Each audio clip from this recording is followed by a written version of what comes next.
ربنا ظلمنا أنفسنا وإن لم تغفر لنا وترحمنا لنكونن من الخاسرين ربنا فاغفر لنا ذنوبنا وكفر عنا سيئاتنا وتوفنا مع الأبرار رب ارحمهما كما ربياني صغيرا رب ارحمهما كما ربياني صغيرا রব্বুল আলামিন আল্লাহ কোন কোন শীতের মধ্যে ঐতিহাসিক খোলাপাড়াবাসীর উদ্যোগে আল্লাহ 49তম তাফসীর মাহফিলের আজকে তৃতীয় দিনের শেষ রজনীতে আল্লাহ গভীর রজনীতে মালিক রে আমরা কিছু সংখ্যক গুনাহগার বান্দা আল্লাহ তোমার আদালতের কাঠ গড়ায় আসামির মতো দাঁড়াই ভিক্ষুকের মতো দুইখানা হাত বাড়াইছি এ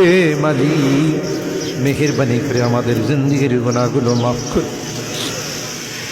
ও রব্বে কারীম তুমি তাকাইয়া দেখো বুড়া মানুষগুলো ঘরে যায় না আগে মা বোনরাও ঘরে যায় না আমার কলিজার টুকরা সন্তান যুবকরাও ঘরে যায় কাঙ্গালের মতো হাত বাড়াইছি এ মালিক তাওবা করতেছি আর জীবনে কোনো গুনাহ করব না আর জীবনে কোনো নাফরমানি করব আল্লাহ ওয়াদা করলাম আর জীবনে কোনোদিন নামাজ ছাড়ব না আর জীবনে কোনোদিন বেপরদায় চলবো না ইয়া আল্লাহ মেহেরবানি করে আমাদের তাওবাগুলোকে কবুল করে নাও ইয়া আরহামার রাহিমিন ইয়া আকরামাল আকরামিন আল্লাহ মনে চাইছে বিছনায় আরাম করার জন্য না না না আরামের ঘুমকে হারাম করে শীতকে উপেক্ষা করে শুধুমাত্র কেবলমাত্র আল্লাহ তোমার কাছে তাওবা করার জন্য বসে রইলাম আমাদের গুনার কারণে যদি জাহান্নামে দিয়ে দাও কে বাঁচাবে কে আমাদেরকে জাহান্নাম থেকে রক্ষা করবে ও মালিক কিয়ামতের কঠিন ময়দানে আমাদেরকে তুমি গুনাহগার বলে ডাক দিও ইয়া আল্লাহ কোরআনের মধ্যে আছে জাহান্নামীরা জাহান্নামের আযাব সহ্য করতে না পাইরা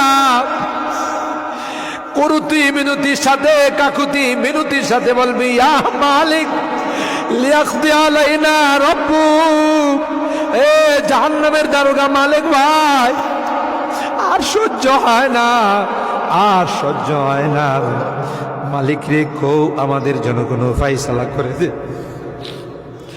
1000 বছর পর জবাব আসবে ইন্নাকুম মাকিসুন এই জাহান্নামে তোদেরকে থাকতে হবে কোনো ডাকের সাড়া দেওয়া হবে আল্লাহ তোমার কোরআনে তুমি বলছো ক্বালাকসাউ ফিহা ওয়ালা তুকাল্লিমুন অপমানিত হয়ে জাহান্নামে থাক কোনো কথা বলবি না কবরের মধ্যে সাপ বিচ্ছু কামড়াবে একদিক দিয়া চামড়া পুড়ে গেলে আরেক দিক দিয়া নতুন করে গজাবে এ মালিক দুনিয়ার কোনো বিষাক্ত সাপ দেখলে বাঁচাও বাঁচাও করে চিৎকার করে একটা নয় দুইটা নয় 99টা সাপ একে একে কামড়াবে একটা সাপ চুল মারলে 99 হাত মাটির নিচে চলে যাবে বিচ্ছু কামড়াবে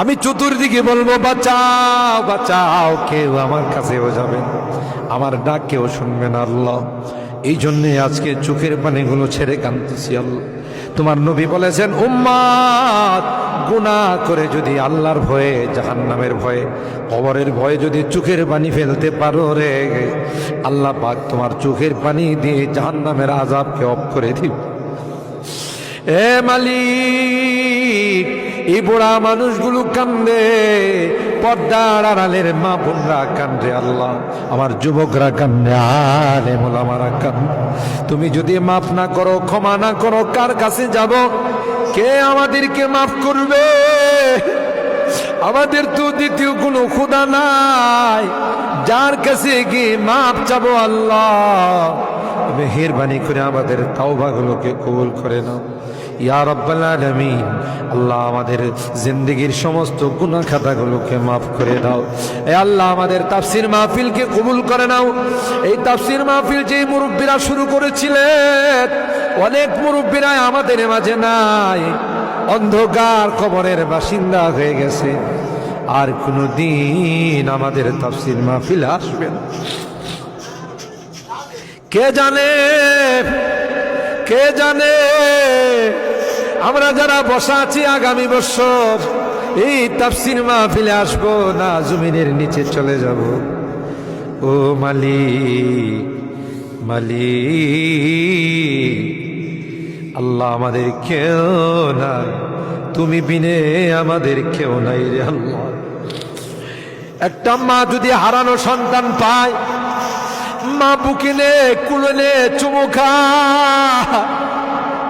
আমরা শয়তানের ধোঁকায় পড়ে রাস্তা হারাইয়া তোমার রাস্তা ছেড়ে দেয়া গুনার রাস্তায় চলে গেছিলাম। বিজাতিদের উৎসবে আমরা উৎসাহিত হয়েছিলাম, আজকে মাপ চাই, মাপ চাই, তাওবা করলাম আল্লাহ, আর জীবনে কোনো গুনাহ করব না।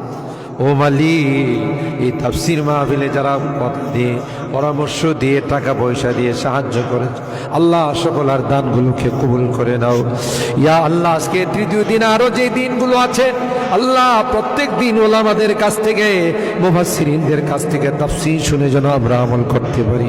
আল্লাহ সেই তৌফিক নসিব করে দাও। আমাদের রোগীদেরকে পরিপূর্ণ শিফা নসিব করে দাও ইয়া আল্লাহ। অনেক রোগীরা দোয়া চাইছেন, সকলকে পরিপূর্ণ শিফা নসিব করে দাও। শিফায়ে কামেলা আজলা দায়মা মুস্তামিরা নসিব করে দাও। অভাবীদের অভাবকে দূর করে দাও, পেরেশানিওয়ালাদের পেরেশানিকে দূর করে দাও।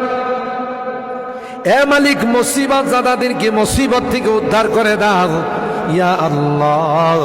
এখানে যারা হাত উঠাইছেন, জানি না কে কি উদ্দেশ্য নিয়ে হাত উঠাই, সকলার দিলের নেক মাকাসিদ গুলো পূরণ করে দাও আল্লাহ। আমার মুরব্বীদেরকে আবু বকরের মতো বানাই দাও আল্লাহ। আমার যুবককে কলিজা টুকরা সন্তানদেরকে জান্নাতি কাফেলার সদস্য বানাই দাও। আমার মা বোনদেরকে আল্লাহ, আম্মা জান খাদিজাতুল কুবরা, আয়েশা সিদ্দিকা, ফাতেমাতুজ জাহরার মতো বানাই। মালিক রে, আজকের মোনাজাতে শেষবারের মতো বারবার মা বাবার কথা মনে পড়ে, জানি না কার মা নয় কার বাবা।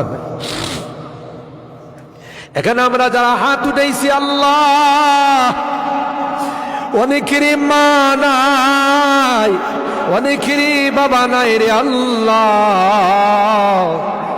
কতদিন হয়ে গেল কবরের বাসিন্দা হয়ে গেছে, কবরের পাশে যাইয়া মা মা মা বলে চিৎকার করি, কোনো জবাব। কত আদর স্নেহ মায়া মমতার সোহাগ দিয়ে আমাকে বড় করে, নিজে না খাইয়া আমার খানার ব্যবস্থা করে। মা জনম দুঃখিনী মা আল্লাহ, যার চেহারার দিকে তাকাইলে কবুল হজের সব পাওয়া। বাড়িতে ফিরতে দেরি হলে ডাক্তার সাথে সাথে মা দরওয়াজাটা খুলে দিত। আজকে বাড়িতে যাই কত টাকা ডাকি, কেউ যে আমার দরওয়াজাটা খুলে দেয় না, কারণ আমার জনম দুঃখিনী মা যে দুনিয়াতে নেই। বাবা কাঁধে কোলে নিয়ে আমাকে বড় করছে। অনেক সময় মনে চাইছে অনেক কিছু খাইতে, তা খায় নাই। ভালো কাপড় চুপড় পরতে মনে চাইছে, তাও আমার বাবা পড়ে নাই। জায়গা জমি বাড়িঘর সব কিছু দিয়া অন্ধকার খবরে আজকের মোনাজাতে বারবার ওই মা বাবার চেহারাগুলো মনে পড়তেছে। গুনার